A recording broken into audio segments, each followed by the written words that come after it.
वनभूमि प्रकरण में अपने घर जमीन बचाने के लिए शिवाजी नगर, मीरानगर, 20 बीघा बापू ग्राम, मनसा देवी, अमित ग्राम के हजारों निवासी सड़क पर उतरे और लोगों ने आईडीपीएल से ग्राम बापू ग्राम बचाओ संघर्ष समिति के बैनर तले ऋषिकेश बचाओ संघर्ष रैली निकाली। रैली में करीब 20,000 से अधिक लोगों ने एकता का परिचय दिखाते हुए अपना दम सरकार को दिखाया। सरकार से वन भूमि प्रकरण में डिफॉरेस्ट का प्रस्ताव पास कर केंद्र सरकार को भेजने या क्षेत्र को राजस्व ग्राम घोषित करने की मांग की है। करीब 1.5 किलोमीटर लंबी रैली 8 किलोमीटर का सफर तय कर तहसील परिसर पहुंची। यहां एसडीएम के माध्यम से लोगों ने राज्य और केंद्र सरकार को ज्ञापन भेजा।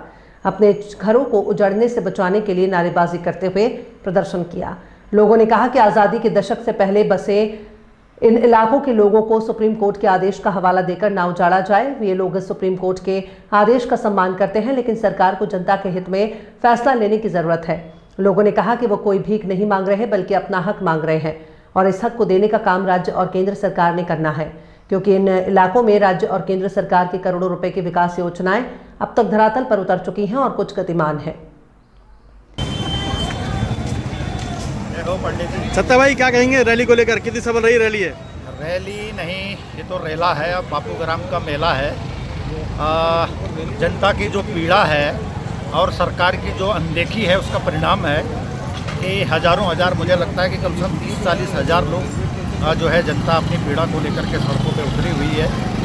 और आज ये जो पीड़ा है लोगों को, हम लोगों ने बहुत आग्रह किया था कि बहुत संयमित और अनुशासित होकर के इस रैली को सफल बनाएं।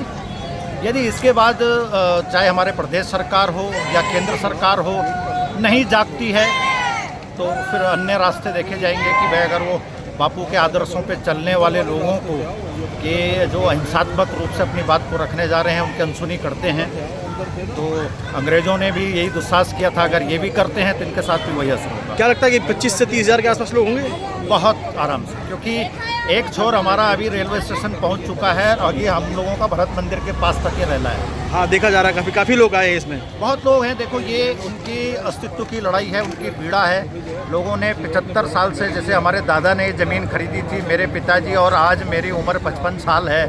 अगर 3 पीढ़ी से हम यहाँ पे रह रहे हों और अभी भी हमारा अनदेखा किया गया और हमको हमारा मालिकाना हक न दिया गया तो दर्द तो झलकेगा, और वो झलकेगा तो सड़कों पे उतरेगा। यही है लोकतंत्र का, यही तो है। मतलब सरकार को चेतावनी दे दी आप लोगों ने? देखो, सरकार को तो स्वतः ही चेतावनी मिल जानी चाहिए कि इतना आदमी सड़कों पे है। भाई, मैं एक परिवार का मुखिया हूँ और मेरा पूरा परिवार मेरे खिलाफ अगर सड़कों पे है तो मुझे परिवार का मुखिया कहलाने का कोई हक नहीं है। मुझे जाकर उनकी बात सुननी चाहिए। अगर नहीं सुनते हो तो मुझे लगता है कि वो मुखिया के लायक नहीं है, चाहे वो किसी भी दल की सरकार हो, कोई भी मंत्री या मुख्यमंत्री हो। निश्चित तौर पर देखिए, 1 महीने से जिस प्रकार से लोग भय के माहौल में हैं और आज जो संख्या आप देख रहे होंगे कि हजारों की संख्या में कहीं पे भी लाइन टूटने का नाम नहीं ले रही है। मुझे लग रहा है कि 50,000 से ऊपर की संख्या आज सम्मिलित हुई है और ये स्वतः ही है, कोई संसाधन नहीं लगाए गए थे भीड़ को इकट्ठा करने के लिए। तो इस आवाज में ये साफ दर्शाता है कि कितना डर लोगों को अपने आशियाना को छीनने का है, अपनी जमीनों को छीनने का है। और जिस शांतिपूर्ण ढंग से इतने बड़े जुलूस में सभी लोग चले हैं, मैं उनका भी धन्यवाद करती हूँ कि पूरा अनुशासन का उन्होंने परिचय दिया।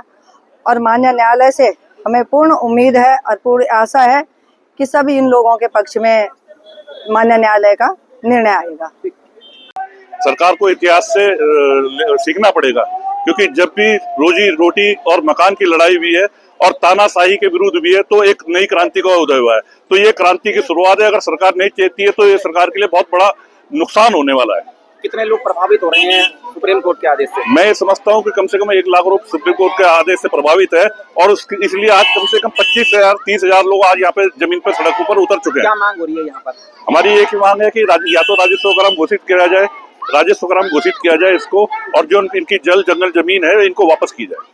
आ रहे हैं तो बड़े दुख का विषय है। आज हजारों हजार लोग, मातृशक्ति, बच्चे अपनी जीवन भर की जो पूंजी लगी हुई है उसके लिए संघर्ष करने में, सड़कों में आने पे बाध्य हुए हैं। सरकारें तो हमारी इतनी असंवेदनशील हो रखी हैं कि पिछले 20 साल से 25 साल से जब तो हमारा राज्य निर्माण हुआ, ये समस्या कब की इसका समाधान हो जाना चाहिए था। लेकिन सरकारों और निर्वाचित जनप्रतिनिधियों की निकम्मे पर उनके कारण आज क्षेत्र की जनता को इस तरह सड़कों में उतरकर प्रदर्शन करना पड़ रहा है।